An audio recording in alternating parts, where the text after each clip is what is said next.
नमस्कार. देवश्री किचन मध्ये आपलं सर्वांचं स्वागत आहे.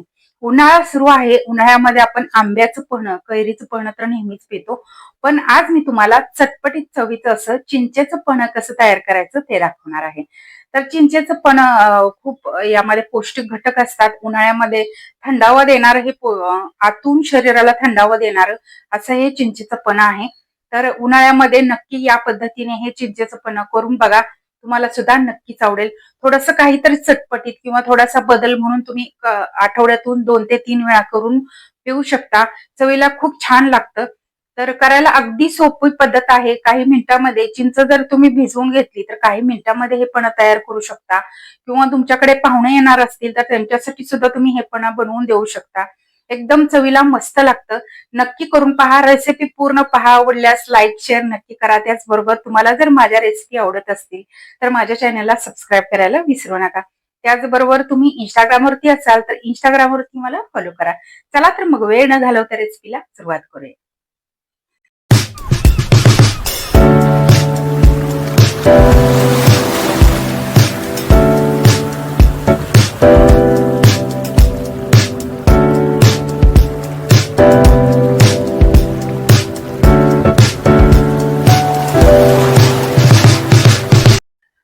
चिंचेचं पन्ह करण्यासाठी इथे मी 1 वाटी चिंच घेतलेली आहे, 1 वाटी गूळ घेतलेला आहे, चवीनुसार मीठ आणि भाजलेले जिरेची पूड घेतलेली आहे.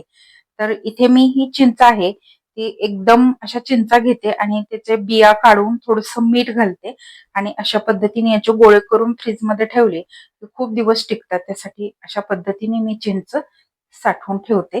तर आता आपल्याला ही चिंच आणि गूळ पाण्यामध्ये भिजत ठेवायचा आहे. हा जो गोळा दिसतो तो भिजल्यानंतर विरघळतो. तर त्यामुळे मी असंच घातलेलं आहे. 1 वाटी गूळ आणि 1 वाटी चिंच असं प्रमाण मी घेतलेलं आहे.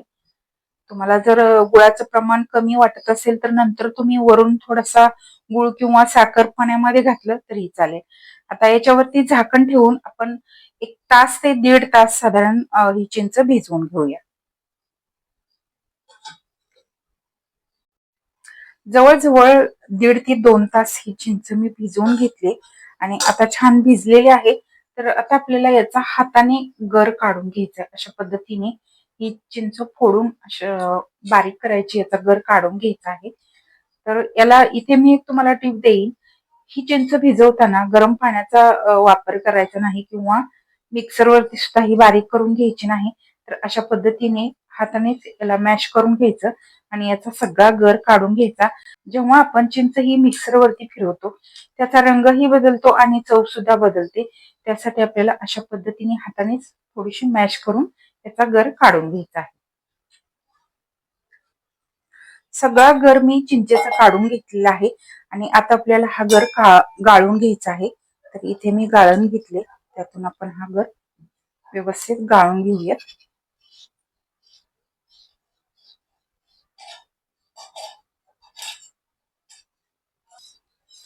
मस्त असा सगळा चिंचेचा गर मी काढून घेतला. तुम्ही पाहू शकताय. हा गर तुम्ही 2 ते 3 आठवडे फ्रीजमध्ये ठेवून वापरू शकता. काहीही याला होत नाही. तर अशा पद्धतीने दाटसर असा गर निघतो. तर आता आपण पन्ह कसं करायचं ते बघूया. तर सुरुवातीला ग्लास घ्यायचे आहेत. त्यामध्ये साधारण 4 चमचे एवढं आपल्याला हा गर घालायचा आहे.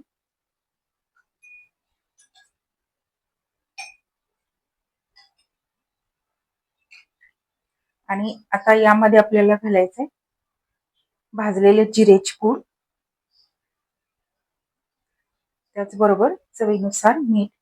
तुम्ही डायरेक्ट या सगळ्या जो गर निघालाय त्यामध्ये मिक्स करून ठेवलं मीठ आणि जिरं तरी चालेल. आता यामध्ये आपण थंड पाणी घालूयात.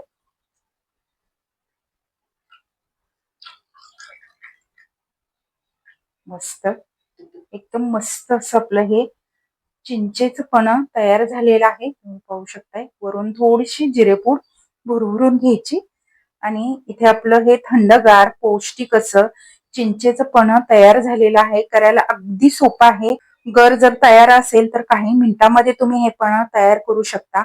उन्हाळ्याचे दिवस आहेत अगदी मस्त थंडगार पोटाला थंडावा देणारं असं हे थोडस चटपटीत चवीचं हे पण आहे. नक्की करून पहा. या अगोदर आपण कैरीच्या पन्ह्याच्या रेसिपी 2 पाहिलेल्या आहेत. तर त्या सुद्धा तुम्ही पाहू शकता. एकदम मस्त असं कैरीचं पन्हं सुद्धा सोप्या पद्धतीने कसं करायचं ते मी दाखवलेलं आहे. आज आपण चटपटीत चवीचं असं चिंचेचं पन्हं कसं करायचं ते पाहिलं. तर आजची आपली उन्हाळी स्पेशल थंडगार चिंचेचे पन्ह्याची रेसिपी कशी वाटली कमेंट करून नक्की सांगा. या रेसिपीला लाईक करा, शेअर करा. त्याचबरोबर तुम्हाला जर माझ्या रेसिपी आवडत असतील तर माझ्या चॅनलला सबस्क्राईब करायला विसरू नका. त्याचबरोबर बेल आयकॉनवरती क्लिक करा म्हणजे मी जेव्हा जेव्हा माझ्या रेसिपी अपलोड करेन तेव्हा तेव्हा सर्वात आधी त्याची नोटिफिकेशन तुम्हाला मिळेल आणि माझे प्रत्येक नवीन आणि पारंपरिक पद्धतीच्या रेसिपी तुम्हाला पाहता येतील. धन्यवाद.